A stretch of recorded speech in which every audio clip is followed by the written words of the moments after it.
Hi, welcome to Central News for Monday the 31st of October. I'm Katrina McKinley. In today's news, ladies and gentlemen, boys and girls, if you can hold off cutting your hair one more day, the Child Cancer Foundation will be eternally grateful. Tomorrow, the Child Cancer Foundation commences their Hair for a Cause promotion, where salons sign up and their clients have the option to add an extra $2 to their treatment.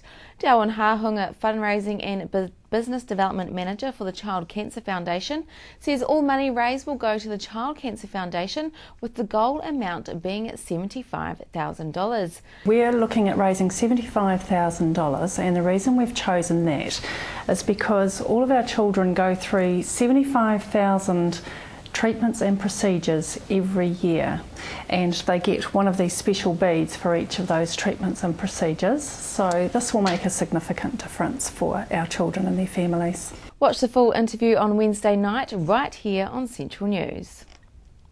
During a visit to Central Medical Centre in Tauranga last Thursday, Prime Minister John Key announced free healthcare for children under the age of 6 years is being extended to include after-hours visits.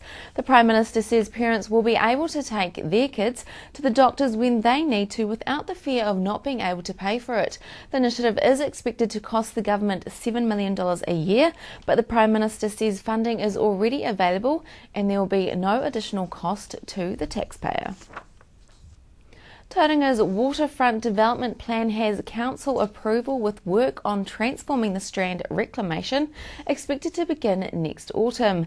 Tauranga City Councillor Larry Baldock says work could have begun earlier, but it would disrupt a number of waterfront events scheduled over the coming summer, so they will wait for autumn. The project sees a waterfront walkway, cycleway from Dive Crescent to the boat ramp at the southern end built, plus grassed and planted areas alongside the Harbourside restaurant of the reclamation car park. Time for our region's weather. Hamilton was the place to be today, with cloudy periods and a high of 21. Tomorrow is not looking too good across the board. Rain developing for both regions. Hamilton heading for a high of 18 from an overnight low of 14. In Tauranga you get a high of 19 with a very warm low of 16. Coming up after the break, Amanda Harper catches up with specialist tax accountant Greg Harris from Deloitte. I spoke to the Prime Minister John Key about his time in Matamata, and we have one of many interviews from the Biological Farming Conference in Rotorua last week. Join me and the team after the break.